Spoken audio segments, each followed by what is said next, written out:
Short hand से जुड़ी सभी प्रकार की वीडियोस पाने के लिए सब्सक्राइब करिए आपके अपने चैनल शॉर्ट हैंड गुरुजी को।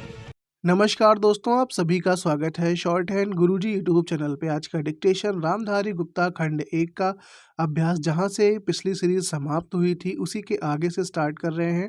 और पिछली बार जो सीरीज थी वो 100 WPM का था, बट अब की बार वाला 80 WPM के स्पीड से डिक्टेशन रहने वाला है। पूरे 10 मिनट का डिक्टेशन है। डिक्टेशन लिखने के बाद आप सभी ट्रांसक्राइब जरूर करिए। तो रेडी हो जाइए आप सभी, डिक्टेशन स्टार्ट होगी 5 सेकेंड के बाद। Ready, start. अध्यक्ष महोदय, मैं आशा करता हूं कि इस सदन के लिए यह अंतिम अवसर होगा, जबकि इस संविधान में इस आधार पर यह संशोधन करने का अवसर आया है। इसलिए मैं आशा करता हूं कि इसकी जड़ में जाने के लिए हमारे सदन को और सरकार को एक हिम्मत होगी। हिम्मत की बात मैं इसलिए कह रहा हूं कि हम में से अधिकांश लोग इसी समाज में आते हैं और हम जानते हैं कि जिनके हाथ में संपत्ति है उन्हीं के द्वारा यह अछूत और छूत का रोग फैला हुआ है। यह वर्णाश्रम धर्म नहीं है, हमारे यहाँ यह धनाश्रम धर्म है, संपत्ति पर आधारित है। और इसके लिए मैं इतनी ही आशा कर लेता हूँ कि आज अभी जो देश के विभिन्न भागों में जमीन कुछ हाथों में केंद्रित है, जब तक जमीन के एकाधिकार को हम नहीं तोड़ सकेंगे, जो कुछ लोग सैकड़ों और हजारों एकड़ रखे हुए हैं, जिनमें अधिकांश सदस्य भी इस सदन में सम्मिलित हैं, तब तक यह समस्या हल नहीं होगी।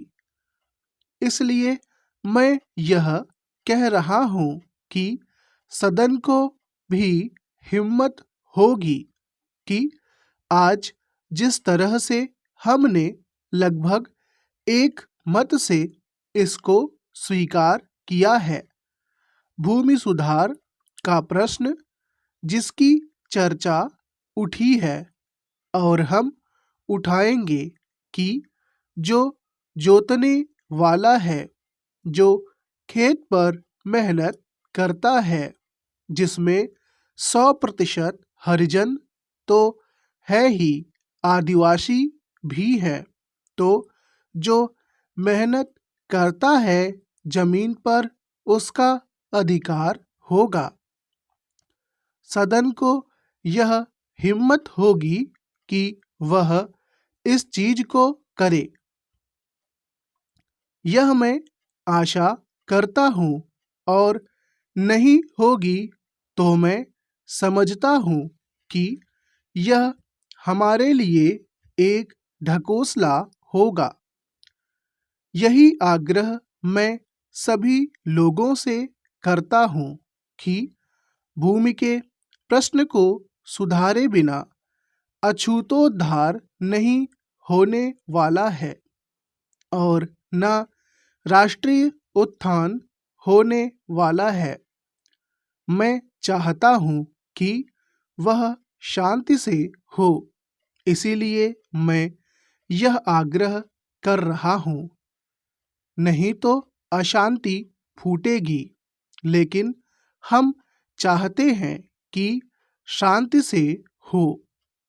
इसलिए मैं फिर आग्रह कर रहा हूँ कि दल और पार्टी की दीवार तोड़कर हम इस प्रश्न को लें और केंद्रीय सरकार भी हिम्मत करे।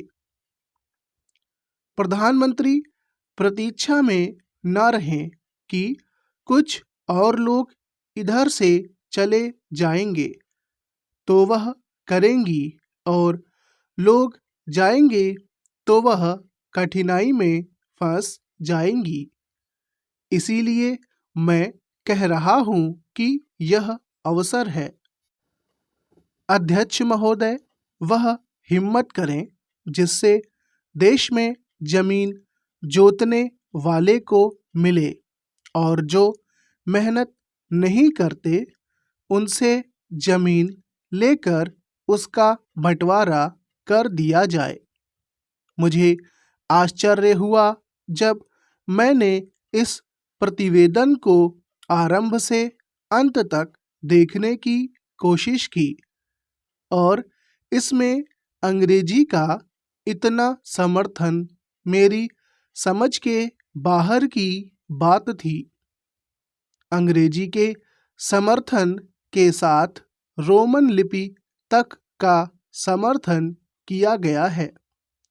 जब हमारे संविधान में देवनागरी लिपि को राष्ट्रीय लिपि माना गया है और आज भी हिंदी देवनागरी लिपि में लिखी जाती है, मराठी देवनागरी लिपि में लिखी जाती है, अन्य भाषाएं अपनी अपनी लिपि में लिखी जाती है।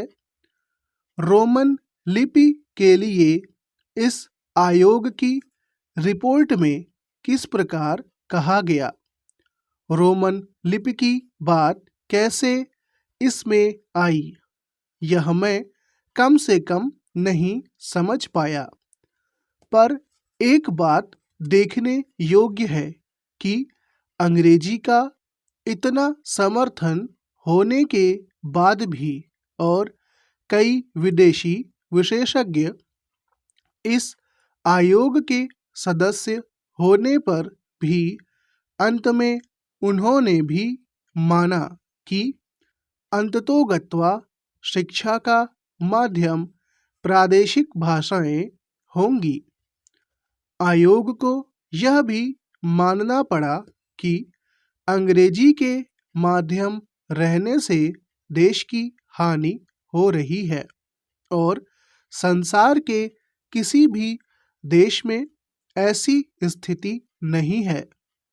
आयोग स्वयं इस बात को स्वीकार करता है कि इस प्रकार विदेशी भाषा के माध्यम से हमारे देश की कितनी हानि हो रही है। मैं त्रिसूत्री भाषा फार्मूले का समर्थक हूँ। हिंदी साहित्य सम्मेलन, जो हिंदी की सर्वमान्य संस्था है, जिसका इस समय मैं अध्यक्ष हूँ, उस सम्मेलन ने भी त्रिभाषा फार्मूले को स्वीकार किया। यद्यपि हम यह उचित समझते थे कि द्विभाषा फार्मूला रहता, एक मातृभाषा और दूसरी राष्ट्रभाषा, लेकिन हमें इस बात का भय था कि यदि द्विभाषा फार्मूला रहेगा तो मातृभाषा और अंग्रेजी रहेगी।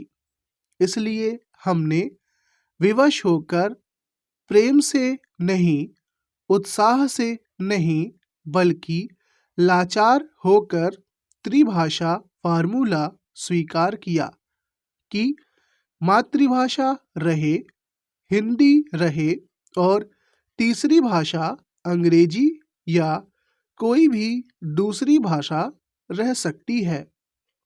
कहा जा सकता है कि हमारे यहाँ अभी स्नातकोत्तर पढ़ाई के लिए पर्याप्त साहित्य नहीं है।